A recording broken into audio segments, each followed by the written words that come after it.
ಎಲ್ಲರಿಗೂ ನಮಸ್ಕಾರ. ಬೆನ್ನ ಹಿಂದ ಕೂಸು ಮರಿ, ಬೀಜಾಪುರಾನೆ ಮರಿ, ಕಟಗಿಯ ಕೀಲು ಕುದುರಿ, ನೆನಪಾದೋ ಅಪ್ಪ ನಿನ್ನ ಹೆಗಲ ಸವಾರಿ.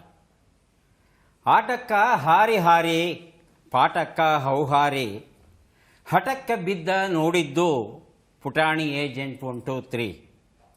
ಹಗಲಿಡೀ ದುಡಿಮೆ, ಯಾವುದಕ್ಕೂ ಇಲ್ಲ ಕಡಿಮೆ. ತೀರ್ಯಾವೋ ಹಳೆ ಸಾಲ, ಬಂದಾವೇನೋ ಆ ಕಾಲ. ಎಲ್ಲ ಐತೆ ಆ ಮಳಿ, ಹಾ ಹೊಳಿ, ಎಲ್ಲಿ ನೀ ನಿಂತಲ್ಲೇ ನಿಂತು ಬಿಕ್ಕತದ ಒಂದೇ ಸವನ ಒಂಟಿದೋಣಿ. ದೂಡು ಬಾ ನೀರಾಗ ನಾ ಈಸುವದ ನಿಂತು ನೋಡು ಬಾ. ಹುರಿಗೆಜ್ಜೆ ಒಂದು ಕವಿತಾ ಸಂಗ್ರಹ. ರಾಜ್ಕುಮಾರ ಮಡಿವಾಳರ ಈ ಒಂದು ಪುಸ್ತಕವನ್ನು ಬರೆದಿದ್ದಾರೆ. ಈ ಪುಸ್ತಕದ ವಿಶೇಷ ಏನು ಅಂದರೆ, ಅಪ್ಪನನ್ನು ಕಳೆದುಕೊಂಡಂಥ ಕವಿ ಅಪ್ಪನ ನೆನಪುಗಳನ್ನು 22ಕ್ಕೂ ಹೆಚ್ಚು ಪದ್ಯಗಳಲ್ಲಿ ಅದನ್ನು ದಾಖಲಿಸ್ತಾ ಹೋಗ್ತಾರೆ. ಅಪ್ಪನ ಬಗ್ಗೆ ಹೇಳ್ತಾರೆ, ಅಪ್ಪ ನನ್ನೊಳಗಿನ ಶಕ್ತಿ, ಜೊತೆಗಿರುವ ಪ್ರೀತಿ, ಮುಂದಿರುವ ಮುಕ್ತಿ. ಏನನ್ನೂ ಕಲಿಸಲಿಲ್ಲ, ಎಲ್ಲವನ್ನೂ ರೂಢಿ ಮಾಡಿಸಿದ. ಯಾವುದನ್ನೂ ಹೇಳಲಿಲ್ಲ, ಎಲ್ಲ ಮಾಡಿ ತೋರಿಸಿದ. ಹೀಗಿರು ಅನ್ನಲಿಲ್ಲ, ಖುದ್ದು ಹೀಗಿರಬೇಕೆನ್ನುವಂತೆ ಬದುಕಿ ತೋರಿಸಿದ. ಹೃದಯಕ್ಕೆದಿಕೊಟ್ಟು ಕೇಳು ಅಂತಾರೆ ನನ್ನ ಬೇಂದ್ರೆ. ಅವನು ಅಪ್ಪ ನನ್ನ ಹೃದಯದಲ್ಲಿ ತನ್ನೆದೆಯನ್ನೇ ಇಟ್ಟಿದ್ದ. ಈಗ ಅವನ ಹೃದಯಕ್ಕೆ ಕಿವಿಗೊಟ್ಟ ನನ್ನ ಎದೆಯ ಕವಿತೆ ಇವು ಅಂತ ಹೇಳ್ತಾರೆ. ಹುರಿಗೆಜ್ಜೆ. ಅಪ್ಪನ ಬಗ್ಗೆ ಏನೆಲ್ಲ ಭಾವನೆಗಳು ಮೂಡಬಹುದು ಮಗನ ಮನಸ್ಸಲ್ಲಿ.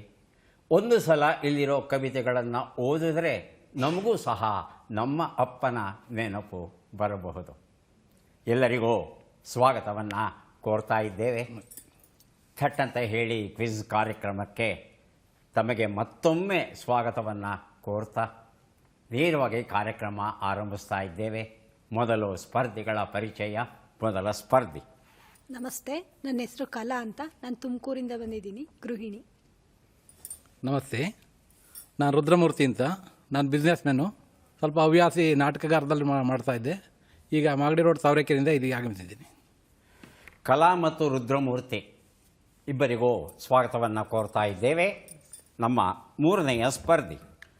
ನಮಸ್ಕಾರ, ನನ್ನ ಹೆಸರು ಪ್ರಭಾವತಿ ಅಂತ. ನಾನು ಬೆಂಗಳೂರು ಮಾಗಡಿ ರಸ್ತೆಯ ಅಂಜನನಗರದಿಂದ ಬಂದಿದ್ದೇನೆ. ನಾನು ಗೃಹಿಣಿ. ನನ್ನ ಹವ್ಯಾಸ ಹಳೆಯ ಚಿತ್ರಗೀತೆಗಳನ್ನು ಆಲಿಸುವುದು. ಪ್ರಭಾವತಿ ಅವರಿಗೆ ಸ್ವಾಗತವನ್ನು ಕೋರ್ತಾ ಇದ್ದೇವೆ. ಮೂವರು ಸಿದ್ಧವಾಗಿದ್ದರೆ ಕಾರ್ಯಕ್ರಮ ಆರಂಭಿಸೋಣ. ಮೊದಲಿಗೆ ನಿಯಮಗಳನ್ನು ಒಮ್ಮೆ ನೋಡಿಬಿಡೋಣ. ಒಟ್ಟು 10 ಪ್ರಶ್ನೆಗಳು. ಮೊದಲು ಬಜರ್ ಒತ್ತಿದವರಿಗೆ ಉತ್ತರ ನೀಡುವ ಅವಕಾಶ. ಪ್ರತಿ ಸರಿ ಉತ್ತರಕ್ಕೆ ಒಂದು ಪುಸ್ತಕ ಬಹುಮಾನ. ಆಯ್ಕೆಗಳು ಬರುವ ಮೊದಲೇ ಬಜರ್ ಒತ್ತಿ ಸರಿ ಉತ್ತರ ನೀಡಿದರೆ 2 ಪುಸ್ತಕ ಬಹುಮಾನ. 100 ಅಂಕ ಗಳಿಸಿದವರಿಗೆ ಒಂದು ಅಡಕ ಮುದ್ರಿಕೆ. ವಿಶೇಷ ಬಹುಮಾನ. ನಕಾರಾತ್ಮಕ ತಂತ್ರಗಳಿಗೆ ಅವಕಾಶವಿಲ್ಲ. ಇಂದಿನ ಕಾರ್ಯಕ್ರಮದಲ್ಲಿ ನಾವು ನೀಡುವ ಎಲ್ಲ ಪುಸ್ತಕಗಳನ್ನು ನಮಗೆ ಕೊಟ್ಟಿದ್ದಾರೆ ಮೈಸೂರಿನ ವಿಸ್ಮಯ ಬುಕ್ ಹೌಸ್ ಅವರು. ಅವರಿಗೆ ಕೃತಜ್ಞತೆಗಳನ್ನು ಸೂಚಿಸುತ್ತಾ ಕಾರ್ಯಕ್ರಮದ ಮೊದಲ ಪುಸ್ತಕ, ಮೊದಲ ಪ್ರಶ್ನೆಯನ್ನು ಈಗ ನೋಡೋಣ. ಚಂದ್ರಿಕೆ, ಒಲುಮೆಯ ಗೇಯ ಗೀತೆಗಳು, KC ಶಿವಪ್ಪ ಬರೆದಿರುವಂಥದ್ದು ನಮ್ಮ ಮೊದಲ ಪ್ರಶ್ನೆ. ಈಗ ಬಂತು, ಪ್ರಶ್ನೆಯನ್ನು ನೋಡೋಣ. ವೇದಗಳ ಕಾಲದಲ್ಲಿ ರಾಜ ಎನ್ನುವ ಶಬ್ದಕ್ಕೆ ಸರಿ ಸಮಾನವಾದ ಯಾವ ಶಬ್ದವನ್ನು ಬಳಸ್ತಾ ಇದ್ರು? ಆಯ್ಕೆಗಳನ್ನು ನೋಡೋಣ.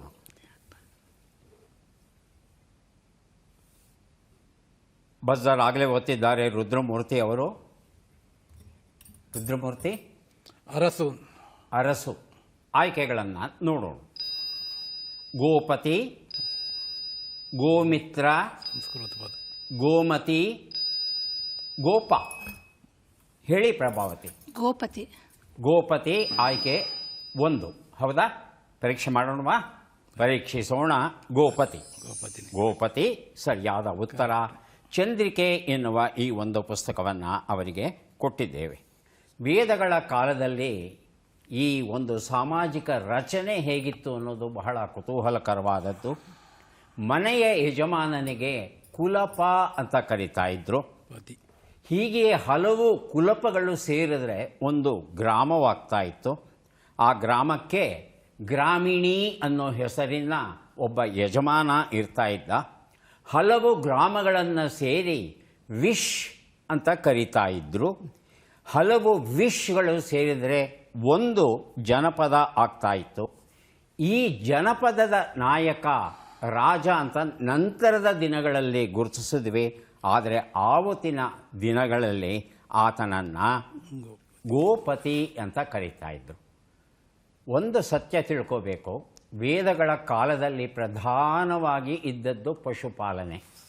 ಯಾರ ಹತ್ರ ಹೆಚ್ಚು ಹಸುಗಳಿವೆ ಅವನು ಶ್ರೀಮಂತ. ಅದನ್ನು ಬಿಟ್ಟು ಬೇರೆ ರೀತಿಯಾದ ಸಂಪತ್ತು ಇರಲಿಲ್ಲ. ಕೃಷಿ ಸೀಮಿತ ಪ್ರಮಾಣದಲ್ಲಿ ನಡೀತಾ ಇತ್ತು. ಆದರೆ ಶ್ರೀಮಂತಿಕೆಗೆ ಹಸುಗಳೇ ಕಾರಣವಾಗಿದ್ದವು. ಮುಂದಿನ ಪುಸ್ತಕ ಮತ್ತು ಪ್ರಶ್ನೆ ಚಾರುಲತೆ, ಒಲುಮೆಯ ಗೇಯ ಗೀತೆಗಳು, ಕೆ.ಸಿ. ಶಿವಪ್ಪ ಬರೆದಿರುವಂಥದ್ದು ನಮ್ಮ ಪ್ರಶ್ನೆ. ಪಂಡಿತ್ ಜಸ್ರಾಜ್ ಯಾವ ಕ್ಷೇತ್ರದಲ್ಲಿ ಪ್ರಸಿದ್ಧರಾಗಿದ್ದರು? ಆಯ್ಕೆಗಳನ್ನು ನೋಡೋಣ. ಚಿತ್ರಕಲೆ, ಸಂಗೀತ, ನೃತ್ಯ ಕಲೆ, ಸಮಾಜ ಸೇವೆ. ಮೊದಲಿಗೆ ಪ್ರಭಾವತಿ, ನಂತರ ಕಲಾ. ಸಂಗೀತ. ಆಯ್ಕೆ 2 ಸಂಗೀತ ಅಂತ ಹೇಳ್ತಾ ಇದ್ದಾರೆ. ಹೌದಾ ಕಲಾ ಅವರೇ? ಚಿತ್ರಕಲೆ. ಉತ್ತರವನ್ನು ನೋಡೋಣ. ಸಂಗೀತ ಅನ್ನೋದು ಸರಿಯಾದ ಉತ್ತರ. ಚಾರುಲತೆ ಈ ಒಂದು ಪುಸ್ತಕವನ್ನು ಅವರಿಗೆ ಕೊಡ್ತಾ ಇದ್ದೇನೆ. ಹಿಂದೂಸ್ತಾನಿ ಶಾಸ್ತ್ರೀಯ ಸಂಗೀತದಲ್ಲಿ ಗಾಯಕರಾಗಿದ್ದರು. ಮೇವಾಟಿ ಘರಾನ ಅವರ ಮೆಚ್ಚಿನ ಘರಾನ ಆಗಿತ್ತು. ಇತ್ತೀಚೆಗೆ ಜಸ್ರಾಜ್ ಕಲ್ಚರಲ್ ಫೌಂಡೇಶನ್ ಅನ್ನೋ ಒಂದು ಸಂಸ್ಥೆ ನಮ್ಮ ದೇಶದ ಪ್ರಧಾನಿಗಳಿಂದ ಉದ್ಘಾಟನೆ ಆಯಿತು. ಮುಂದಿನ ಪುಸ್ತಕ ಶರ್ಮಿಳಾ, ನಾಡೋಜ ಡಾಕ್ಟರ್ ಕಮಲಾ ಹಂಪನ ಬರೆದಿರುವಂಥ ಪುಸ್ತಕ ನಮ್ಮ ಪ್ರಶ್ನೆ. ನಾಸಾ ಮಂಗಳ ಗ್ರಹದ ಮೇಲೆ ಪರ್ಸವರೆನ್ಸ್ ರೋವರ್ ವಾಹನವನ್ನು ಪ್ಯಾರಾಚೂಟಿನಿಂದ ಇಳಿಸುವಾಗ ಒಂದು ರಹಸ್ಯ ಸಂಕೇತವನ್ನು ಪ್ರದರ್ಶಿಸಿತು. ಆ ಸಂಕೇತ ಏನು? ಆಯ್ಕೆಗಳನ್ನು ನೋಡೋಣ. Hello red planet, perseverance, dare mighty things, journey to Mars. ಮೊದಲಿಗೆ ರುದ್ರಮೂರ್ತಿ, ನಂತರ Kala. Hello red planet number 1. Hello red planet ಆಯ್ಕೆ 1. ಹೇಳಿ ಕಲಾ. ಮೂರನೇ ಆಯ್ಕೆ. Dare mighty things. ಉತ್ತರವನ್ನು ನೋಡೋಣ. ಡೇರ್ ಮೈಟಿ ಥಿಂಗ್ಸ್ ಅನ್ನೋದು ಸರಿಯಾದ ಉತ್ತರ. ಈ ಉತ್ತರವನ್ನು ಶರ್ಮಿಳಾ ಕೊಟ್ಟಿದ್ದಾರೆ. ಅಲ್ಲ, ಕಲಾ ಅವರು ಕೊಟ್ಟಿದ್ದಾರೆ. ಶರ್ಮಿಳಾ ಪುಸ್ತಕವನ್ನು ತಮಗೆ ಕೊಡ್ತಾ ಇದ್ದೇನೆ. ಡೇರ್ ಮೈಟಿ ಥಿಂಗ್ಸ್ ಅಮೆರಿಕದ ಅಧ್ಯಕ್ಷರು ಹೇಳಿದಂಥ ಒಂದು ಮಾತು. ಅಮೆರಿಕ ದೇಶದ ಜನರಿಗೇನಿದ್ದಾರೆ, ಯಾವುದು ಅಸಾಧ್ಯ ಅಂತ ನೀವು ಭಾವಿಸ್ತೀರಿ ಅದನ್ನು ಸಾಧ್ಯವಾಗಿಸೋದು ನಮ್ಮ ಒಂದು ಹುಟ್ಟುಗುಣ. ಹಾಗಾಗಿ ಡೇರ್ ಮೈಟಿ ಥಿಂಗ್ಸ್ ಅಂದರೆ ಮಹತ್ ಸಾಧನೆಗಳನ್ನು ಮಾಡೋದಕ್ಕೆ ನಾವು ಸಿದ್ಧವಾಗಿದ್ದೇವೆ ಅನ್ನೋ ಅರ್ಥ. ಅಂತಹ ಒಂದು ಸಾಧನೆಯನ್ನು ಅಮೆರಿಕ ಸಾಧಿಸಿದೆ. ಇಂದ್ರಜಾಲ ಒಂದು ಹತ್ಯೆಯ ಸುತ್ತ ಬರೆದಿರುವಂತಹ ಕಾದಂಬರಿ. ವೀರಭದ್ರಪ್ಪ ಬಿಸಲಳ್ಳಿ ಬರೆದಿರುವಂಥದ್ದು. ಪ್ರಶ್ನೆ. ಯಾಜ್ಞವಲ್ಕ್ಯ ಸ್ಮೃತಿಗೆ ಭಾಷ್ಯವನ್ನು ಬರೆದ ವಿಜ್ಞಾನೇಶ್ವರನು ಬಿದರೆ ಜಿಲ್ಲೆಯ ಯಾವ ಹಳ್ಳಿಯಲ್ಲಿ ಹುಟ್ಟಿದನು ಎನ್ನಲಾಗಿದೆ? ಆಯ್ಕೆಗಳನ್ನು ನೋಡೋಣ. ದೇವನೂರು, ಕಗ್ಗಲೀಪುರ, ಮರ್ತೂರು ಹಾಗೂ ಮಸೀಮಡು. ಮೊದಲಿಗೆ ಪ್ರಭಾವತಿ, ನಂತರ ಕಲಾ. ದೇವನೂರು. ದೇವನೂರು ಆಯ್ಕೆ 1. ಕಲಾ. ಮರ್ತೂರು ಆಯ್ಕೆ 3. ಉತ್ತರವನ್ನು ನೋಡೋಣ. ಸರಿಯಾದ ಉತ್ತರ ಮಸೀಮಡು ಆಗಿತ್ತು. ಮಸೀಮಡು ರಾಷ್ಟ್ರಕೂಟರ 6ನೇ ವಿಕ್ರಮಾದಿತ್ಯನ ಕಾಲದಲ್ಲಿ ವಿಘ್ನೇಶ್ವರ ಬದುಕಿದ್ದ ಅಂತ ನಮಗೆ ಗೊತ್ತಾಗಿದೆ. ಮೂಲ ಹೆಸರು ಕಂಚ ಅಂತ. ತಂದೆ ಸೋಮರಾಜ, ತಾಯಿ ಭಾಗ್ಯವನಿತೆ, ಹೆಂಡತಿ ಕೇತಿ ಕಬ್ಬೆ, ಈತನ ಒಂದು ಸ್ಮಾರಕ ಈಗ ಮರ್ತೂರಲ್ಲಿ ನಿರ್ಮಾಣವಾಗ್ತಾ ಇದೆ. ವಿಜ್ಞಾನೇಶ್ವರನು ಹಿಂದೂ ಜನರಿಗೆ ಸಂಬಂಧಪಟ್ಟಂಥ ನ್ಯಾಯ ಪದ್ಧತಿ ಏನಿದೆ ಅದರ ಬಗ್ಗೆ ಆತ ಒಂದು ಭಾಷ್ಯವನ್ನು ಬರೆದಿದ್ದಾನೆ. ಮುಂದಿನ ಪುಸ್ತಕ ನಾ ಕಂಡ ಬೆಂಗಳೂರು, MK ರಂಗಪ್ಪ ಮಾದಲಗೆರೆ ಬರೆದಿರುವಂಥದ್ದು. ನಮ್ಮ ಪ್ರಶ್ನೆ, ಬಿಟ್ಟ ಅಕ್ಷರಗಳನ್ನು ತುಂಬಿ. 5 ಅಕ್ಷರಗಳನ್ನು ತುಂಬಿದ್ದೇವೆ, ಇನ್ನು 5 ಅಕ್ಷರ ತಾವು ತುಂಬಬೇಕು, ಸರಿ ಉತ್ತರವನ್ನು ಕೊಡಬೇಕು.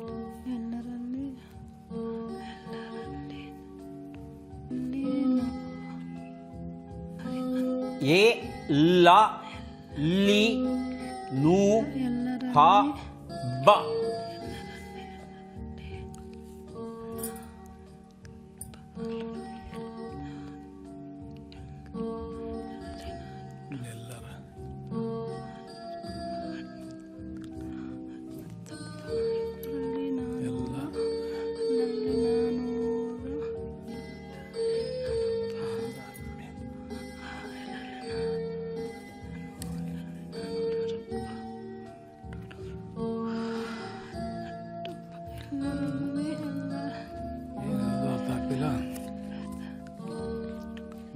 ಒಂದು ನಿಮಿಷದ ಕಾಲಾವಕಾಶ ಮುಕ್ತಾಯ ಆಗಿದೆ. ಉತ್ತರವನ್ನು ನೋಡಬಹುದಾ? ಉತ್ತರವನ್ನು ನೋಡೋಣ.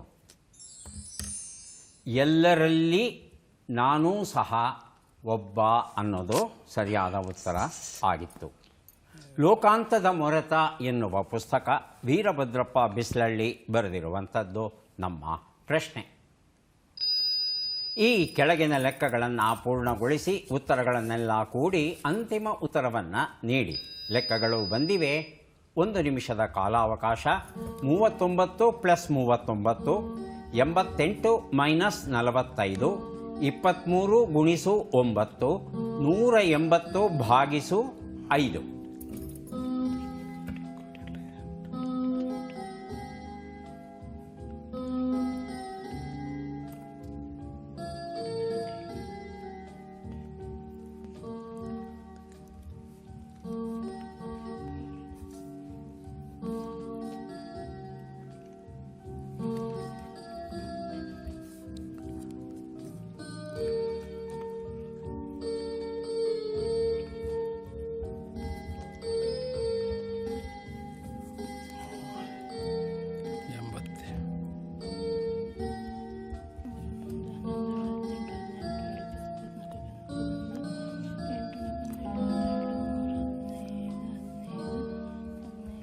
ಒಂದು ನಿಮಿಷದ ಕಾಲಾವಕಾಶ ಮುಕ್ತಾಯ ಆಗಿದೆ.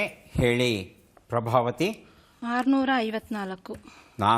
654. ಉತ್ತರವನ್ನು ನೋಡ್ತಾ ಹೋಗೋಣ. ಒಂದು ಉತ್ತರ 78, 43, 207, 36 ಎಲ್ಲವನ್ನು ಕೂಡಿದ್ರೆ 364 ಬಂದಿದೆ. ಈ ಉತ್ತರ ನಮಗೆ ದೊರೆತಿಲ್ಲ. ಮುಂದಿನ ಪುಸ್ತಕ ಮತ್ತು ಪ್ರಶ್ನೆಯನ್ನು ನೋಡೋಣ. ದಕ್ಷಿಣ ಅಮೆರಿಕದ ಕ್ರಾಂತಿ ಜಾಡು, ನೆಲದ ನೆನಹು, ವೀರಭದ್ರಪ್ಪ ಬಿಸ್ಲಳ್ಳಿ ಬರೆದಿರುವಂಥದ್ದು. ಪ್ರಶ್ನೆ, ಈ ಸಂಪಾದಕರನ್ನು ಗುರುತಿಸಿ. ಚಿತ್ರವನ್ನು ನೋಡೋಣ.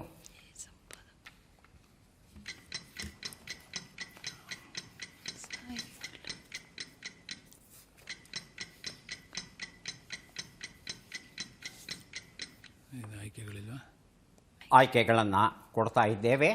ಆಯ್ಕೆಗಳು: ಧರ್ಮವೀರ ಭಾರತಿ, ಜೈಶಂಕರ್ ಪ್ರಸಾದ್, ಸೂರ್ಯಕಾಂತ್ ತ್ರಿಪಾಠಿ, ರಾಧೇಶ್ಯಾಮ್ ಖೇಮ್ಕಾ.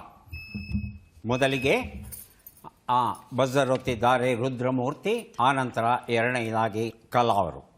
ರುದ್ರಮೂರ್ತಿ. ಜೈಶಂಕರ್ ಪ್ರಸಾದ್ ನಂಬರ್ 2. ಜೈಶಂಕರ್ ಪ್ರಸಾದ್ ಅಂತ ಹೇಳ್ತಾ ಇದ್ದಾರೆ. ಕಲಾ ಅವರೇ? ಮೊದಲನೇವರು ಧರ್ಮವೀರ ಭಾರತಿ. ಉತ್ತರವನ್ನು ನೋಡೋಣ. ರಾಧೇಶ್ಯಾಮ್ ಖೇಮ್ಕಾ ಅನ್ನೋದು ಸರಿಯಾದ ಉತ್ತರ ಆಗಿತ್ತು. ರಾಧೇಶ್ಯಾಮ್ ಖೇಮ್ಕಾ ಅವರಿಗೆ ಈ ವರ್ಷ ನಮ್ಮ ಸರ್ಕಾರ ಪದ್ಮ ವಿಭೂಷಣ ಪ್ರಶಸ್ತಿಯನ್ನು ಕೊಟ್ಟು ಗೌರವವನ್ನು ನೀಡಿದೆ. ಕಲ್ಯಾಣ ಅನ್ನೋ ಮಾಸಪತ್ರಿಕೆಯ ಸಂಪಾದಕರಾಗಿ 38 ವರ್ಷಗಳ ಕಾಲ ಕೆಲಸ ಮಾಡಿದ್ದಾರೆ. ಈ ಒಂದು ಸಂಸ್ಥೆ ಏನಿದೆ ಗೀತಾ ಪ್ರೆಸ್ ಗೋರಖ್ಪುರಲ್ಲಿರುವಂಥದ್ದು. 100 ವರ್ಷಗಳಿಗೂ ಹೆಚ್ಚು ದಿನಗಳಿಂದ ಈ ಸಂಸ್ಥೆ ಪುಸ್ತಕಗಳನ್ನು ಪ್ರಕಟಿಸ್ತಾ ಬರ್ತಾ ಇದೆ. ಸನಾತನ ಭಾರತೀಯ ಪರಂಪರೆಗೆ ಸಂಬಂಧಪಟ್ಟಂಥ ಪುಸ್ತಕಗಳನ್ನು ಪ್ರಕಟಿಸೋದು ಈ ಒಂದು ಸಂಸ್ಥೆಯ ಹೆಗ್ಗಳಿಕೆ. ಮರಣೋತ್ತರವಾಗಿ ಖೇಮ್ಕಾ ಅವರಿಗೆ ಈ ಒಂದು ಪ್ರಶಸ್ತಿ ದೊರೆತಿದೆ. ಮುಂದಿನ ಪುಸ್ತಕ ಮತ್ತು ಪ್ರಶ್ನೆಯನ್ನು ನೋಡೋಣ. ದುಃಖಾರ್ತರು, ಲೇ ಮಿಸರಬಲ್ಸ್ ಎನ್ನುವ ಕಾದಂಬರಿಯ ಕನ್ನಡ ಅನುವಾದ AP ಸುಬ್ಬಯ್ಯ ಅವರಿಂದ ಪ್ರಶ್ನೆ. ಈ ಅಕ್ಷರಗಳನ್ನು ಸರಿಯಾಗಿ ಜೋಡಿಸಿ. ಅಕ್ಷರಗಳು: ರೇ, ಗಮ್, ತಿಮ್, ಲ, ಟ, ದೇ, ವ, ಗೆ. ಗಂಟ ಕಾಣದೇ ಇಲ್ಲಪ್ಪ.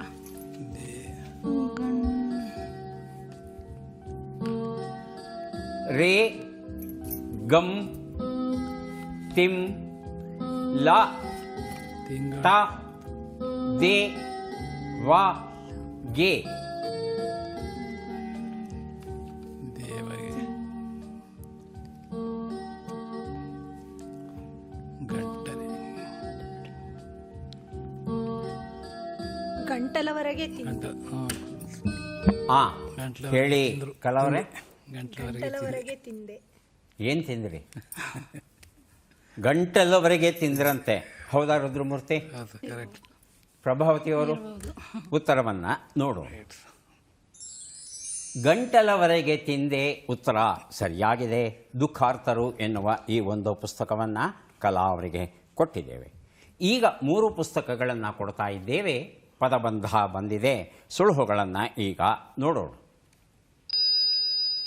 ಒಣ ಹೆಮ್ಮೆ, ದುಷ್ಟ ಆಶಯ, ಅಂಗಸಾಮು ಮಾಡುವ ಸ್ಥಳ, ಗೋರಿ. 1 ನಿಮಿಷದ ಅವಕಾಶ.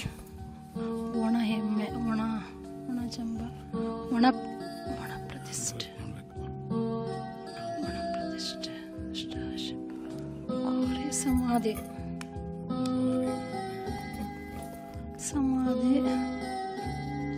ಗರಡಿ, ಅಂಗಸಮರ, ಒಣ ಎಮ್ಮೆ, ದುಷ್ಟ ಆಶಯ,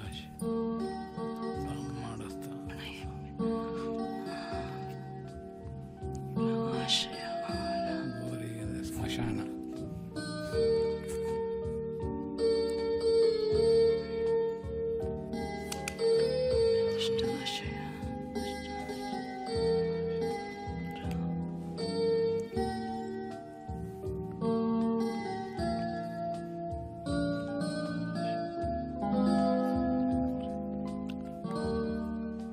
ಒಂದು ನಿಮಿಷದ ಅವಕಾಶ ಮುಕ್ತಾಯ ಆಗಿದೆ. ಉತ್ತರಗಳನ್ನು ನೋಡ್ತಾ ಹೋಗೋಣ. ಮಧ್ಯೆ ಉತ್ತರ ಹೊಡೆದ್ರೆ ಬಜರ್ ಒತ್ತಿ ಉತ್ತರ ಕೊಡಿ. 1 ಉತ್ತರ ದುರಭಿಮಾನ.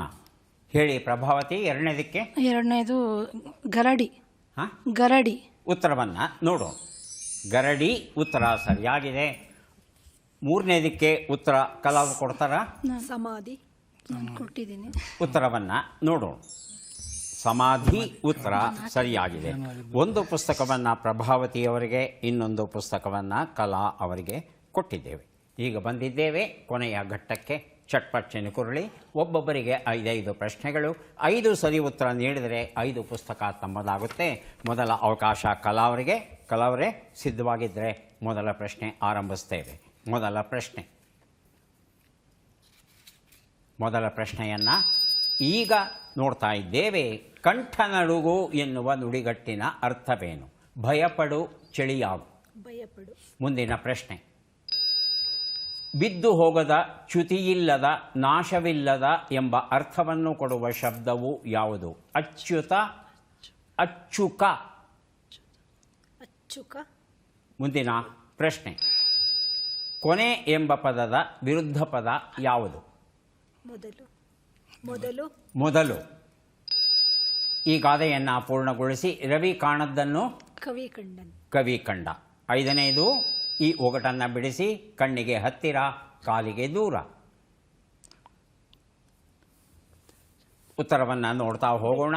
1 ಉತ್ತರ ಕಂಠ ನಡುಗು, ಭಯಪಡು ಸರಿಯಾಗಿದೆ. 2 ಉತ್ತರ ಅಚ್ಯುತ ಸರಿಯಾಗಿದೆ.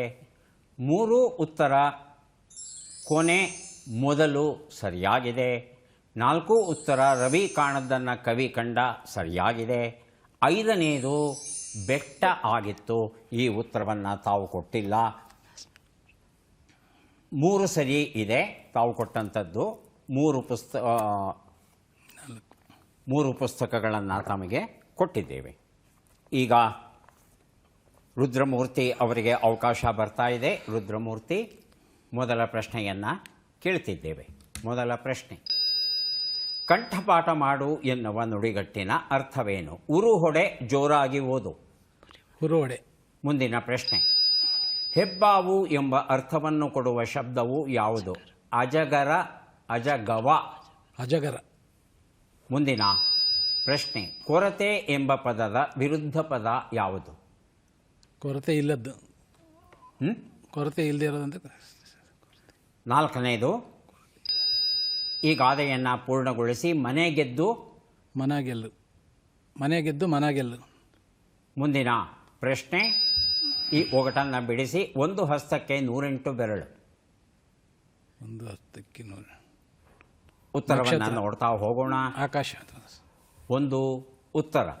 ಕಂಠಪಾಠ ಮಾಡು, ಉರುಹೊಡೆ ಸರಿಯಾಗಿದೆ. 2ನೇದು ಹೆಬ್ಬಾವು ಅಂದರೆ ಅಜಗರ, ಸರಿಯಾದ ಉತ್ತರ ಕೊಟ್ಟಿದ್ದೀರಾ. 3ನೇದು ಕೊರತೆ ಅಂದರೆ ಸಮೃದ್ಧಿ, ಆ ಉತ್ತರ ಕೊಟ್ಟಿಲ್ಲ. 4ನೇದು ಮನೆಗೆದ್ದು ಮಾರುಗೆಲ್ಲು ಅಂತ. ಮನೆಯ ಪ್ರೀತಿ ಗಳಿಸ್ಕೊಂಡ್ಮೇಲೆ ಹೊರಗಡೆ ಸಮಾಜಕ್ಕೆ ಬಂದು ಅಲ್ಲಿ ನಾವೇ ಹೆಸರನ್ನು ಗಳಿಸ್ಬೇಕಾಗುತ್ತೆ. 1 ಹಸ್ತಕ್ಕೆ 108 ಬೆರಳು ಅಂದರೆ ಬಾಳೆ ಆಯಿತು. 2 ಪ್ರಶ್ನೆಗಳಿಗೆ ಸರಿ ಉತ್ತರ ಕೊಟ್ಟಿದ್ದೀರಿ. 2 ಪುಸ್ತಕಗಳನ್ನು ತಮಗೆ ಕೊಡ್ತಾ ಇದ್ದೇವೆ. ಈಗ ಅವಕಾಶ ಪ್ರಭಾವತಿ ಅವರಿಗೆ ಬರ್ತಾ ಇದೆ. ಸಿದ್ಧವಾಗಿದ್ದರೆ ಮೊದಲ ಪ್ರಶ್ನೆ ಕೇಳ್ತೇವೆ. ಮೊದಲ ಪ್ರಶ್ನೆ, ಕಂಠ ಬಿಗಿದು ಬರು ಎನ್ನುವ ನುಡಿಗಟ್ಟಿನ ಅರ್ಥವೇನು? ಮಾತನಾಡಲು ಕಷ್ಟವಾಗು, ಕಾಲರ್ ಬಿಗಿಯಾಗಿರು. ಮಾತನಾಡಲು ಕಷ್ಟವಾಗಿ. ಮುಂದಿನ ಪ್ರಶ್ನೆ, ಹುಟ್ಟು ಇಲ್ಲದ, ಇನ್ನೂ ಹುಟ್ಟಿರದ ಎಂಬ ಅರ್ಥವನ್ನು ಕೊಡುವ ಶಬ್ದವು ಯಾವುದು? ಅಜಾತ, ಸಜಾತ. ಅಜಾತ. ಮುಂದಿನ ಪ್ರಶ್ನೆ, ಕೊಲ್ಲು ಎಂಬ ಪದದ ವಿರುದ್ಧ ಪದ ಯಾವುದು? ಕಾಯು. ಕಾಯು. ಮುಂದಿನ ಪ್ರಶ್ನೆ, ಈ ಗಾದೆಯನ್ನು ಪೂರ್ಣಗೊಳಿಸಿ. ಬಾವಿಯನ್ನು ಮುಚ್ಚಬಹುದು. ಬಾಯಿಯನ್ನು ಮುಚ್ಚೋಕ್ಕಾಗಲ್ಲ. ಬಾಯಿಯನ್ನು ಮುಚ್ಚೋಕ್ಕಾಗಲ್ಲ. 5ನೇದು, ಈ ಒಗಟನ್ನು ಬಿಡಿಸಿ. ಅಕ್ಕಕ್ಕ ಗಾರೆ ನೋಡು, ಗಾರೆ ಒಳಗಿನ ಪರಿ ನೋಡು, ಪರಿ ಒಳಗಿನ ರುಚಿ ನೋಡು. ಮೊಟ್ಟೆ. ಮೊಟ್ಟೆ. ಮೊಟ್ಟೆ. ಉತ್ತರವನ್ನು ನೋಡ್ತಾ ಹೋಗೋಣ. ಕಂಠ ಬಿಗಿದು ಬರು, ಮಾತನಾಡಲು ಕಷ್ಟವಾಗು ಸರಿಯಾಗಿದೆ. 2ನೇದು ಅಜಾತ ಸರಿಯಾಗಿದೆ. 3ನೇದು ಕೊಲ್ಲು ಅಂದರೆ ಕಾಯೋದು, ಕೊಟ್ಟಿದ್ದೀರಿ ಅಲ್ವಾ. 4ನೇದು ಬಾವಿಯನ್ನು ಮುಚ್ಚಬಹುದು, ಬಾಯನ್ನು ಮುಚ್ಚಲಾಗದು, ಜನಗಳ ಬಾಯನ್ನು ಮುಚ್ಚಲಾಗದು. ಹೆಚ್ಚು ಅರ್ಥ ವ್ಯತ್ಯಾಸ ಇಲ್ಲ, ಸರಿ ಅಂತ ಸ್ವೀಕರಿಸ್ತೇವೆ. 5ನೇದಕ್ಕೆ ತೆಂಗು ಉತ್ತರ ಆಗಿತ್ತು. 3 ಪ್ರಶ್ನೆಗೆ ಸರಿ ಉತ್ತರ ಕೊಟ್ಟಿರಲ್ಲ. 4 ಪುಸ್ತಕವನ್ನು ತಮಗೆ ಕೊಡ್ತಾ ಇದ್ದೇವೆ. ಈಗ ಯಾರಿಗೆ ಎಷ್ಟು ಪುಸ್ತಕ ಬಂದಿದೆ ಅದನ್ನು ನೋಡುವ ಕ್ಷಣ ಬಂತು. ಮೊದಲ ಅವಕಾಶ ಕಲಾ ಅವರಿಗೆ ದೊರೀತಾ ಇದೆ. 6 ಪುಸ್ತಕ ಕಲಾ ಅವರಿಗೆ ದೊರೀತಾ ಇದೆ. ಪುಸ್ತಕಗಳನ್ನು ಸ್ವೀಕರಿಸಿ ಕಾರ್ಯಕ್ರಮದಲ್ಲಿ ಭಾಗವಹಿಸಿದ್ದಕ್ಕೆ ತಮಗೆ ಅಭಿನಂದನೆಗಳು.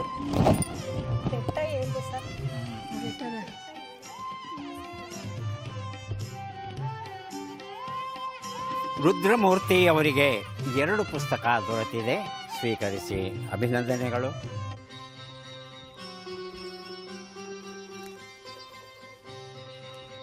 ಏಳು ಪುಸ್ತಕ ತಮಗೆ ದೊರೀತಾ ಇದೆ, ಸ್ವೀಕರಿಸಿ ಅಭಿನಂದನೆಗಳು.